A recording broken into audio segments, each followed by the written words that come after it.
And we are back in the kitchen. It is the final Friday of the month. Hope you've had a pleasant month of June. It is time for the monthly cooking recipe from the calendar. We're using Korean citrus rub for pork tenderloin with citrus maple glaze. And I am a big fan of some pork tenderloin. There's the recipe. All this and that. We have the vegetarian option. Use vegan Worcestershire sauce.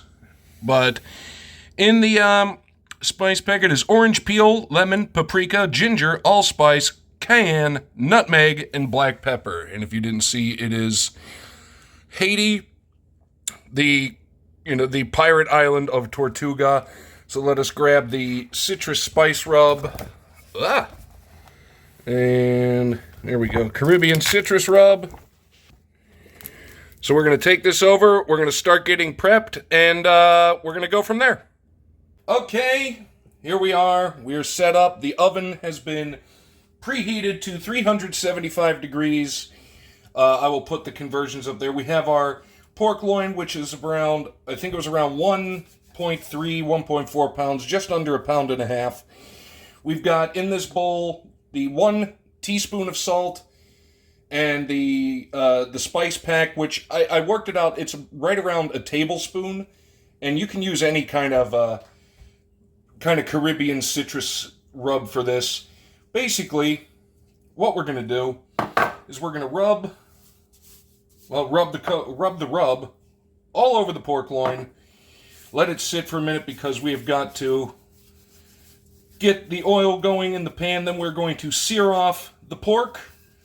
And then into the oven in the cast iron it will go. That is why cast iron is just amazing, because once you're done searing and whatnot in it, right into the oven. And I do have my handy meat thermometer there, and we will do a bit of stabbing of the meat to make sure that this won't be Zach's last video.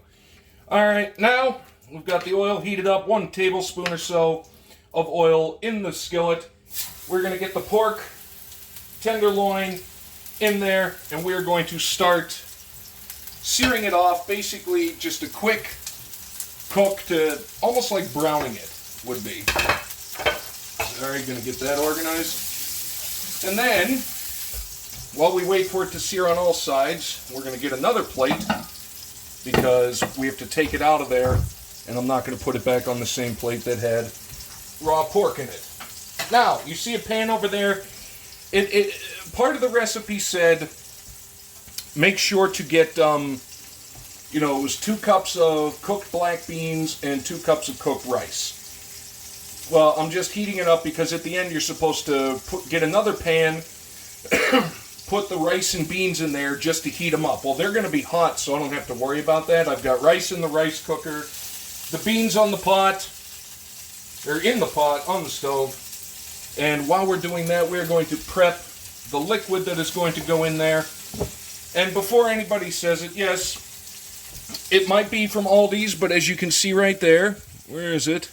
Product of Canada. So we're in the clear. We're in the clear with the maple syrup.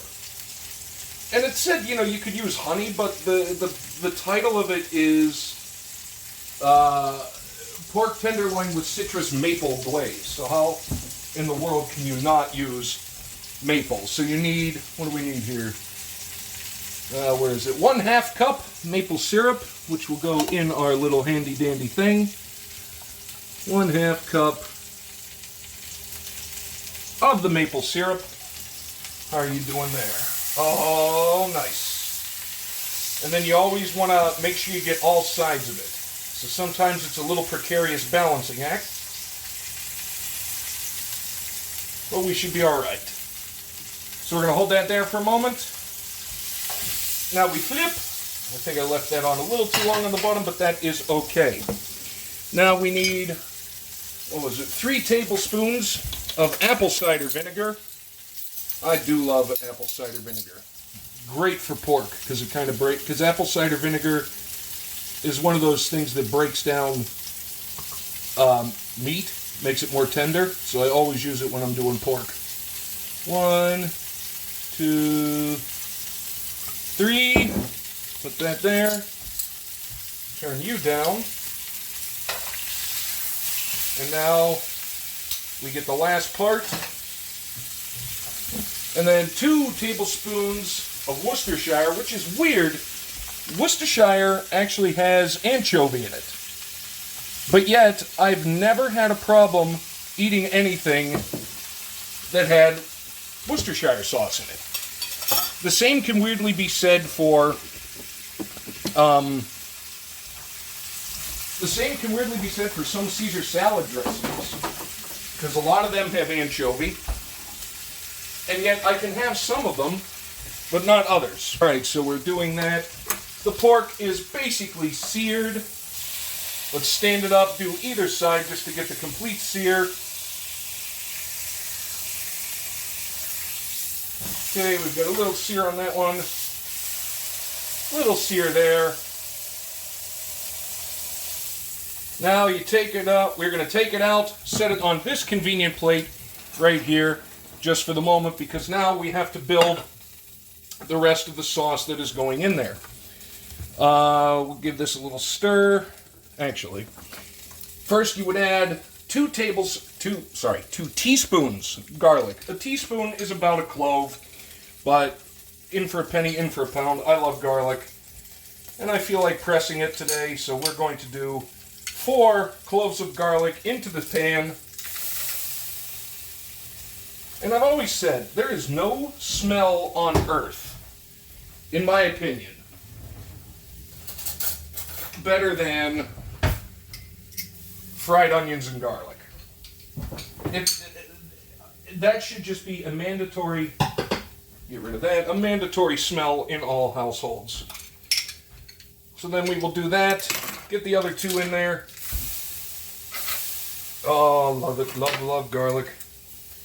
Now, basically saute that for a minute. We get this guy going.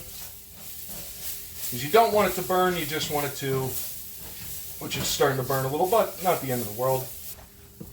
Next step, we must add the maple syrup, apple cider vinegar, and Worcestershire sauce concoction into the pan.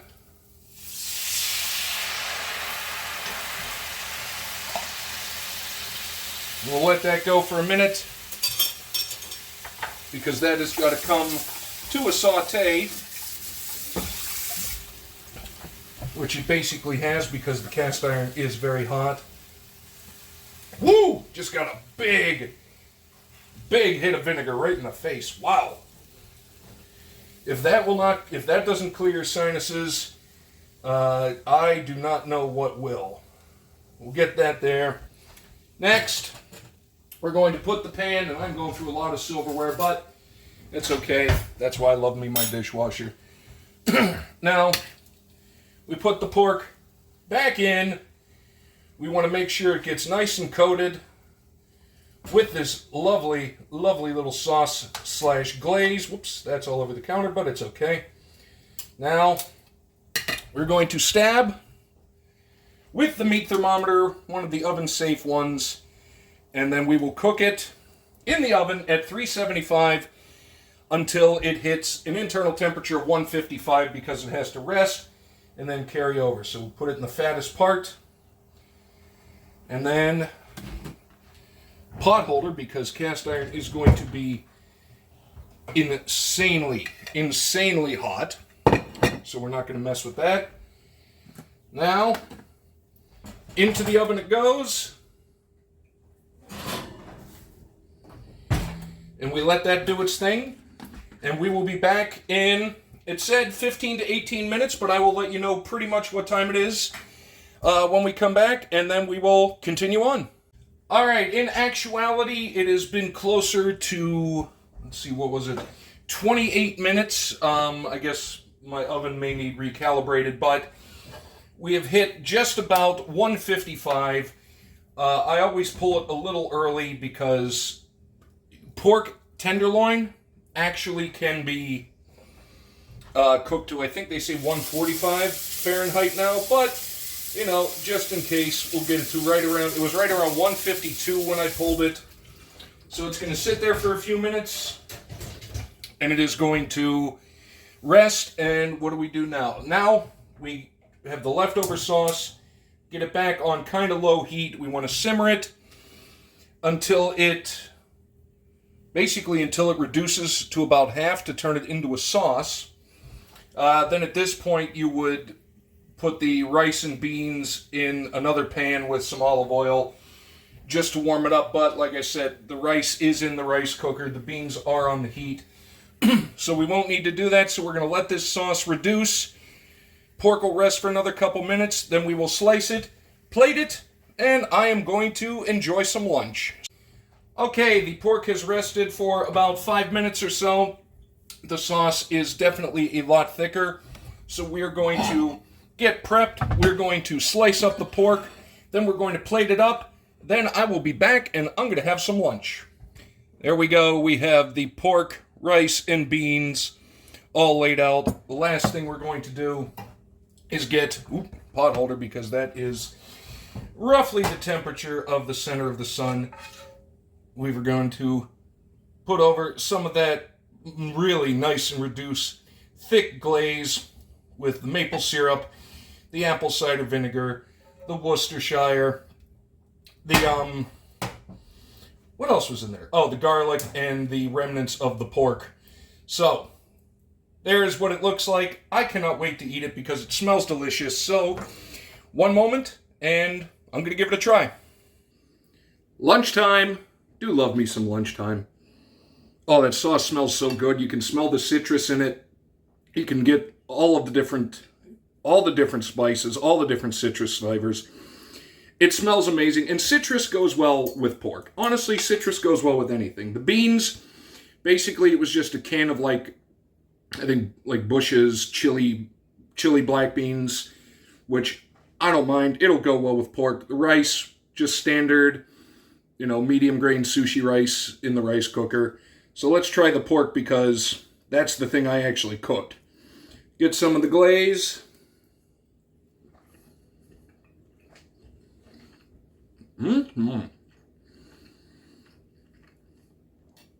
That is so nice. I don't even need the knife. Thought I would. I don't. That's just so nice. It's got a little sweetness, little tang from the vinegar, rich, deep flavor because it reduced. It was just really good. Really, really, really good. Now let's see how it goes with the beans and rice.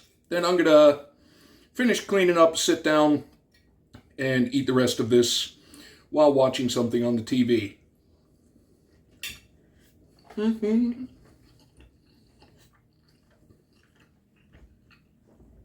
Pardon me there.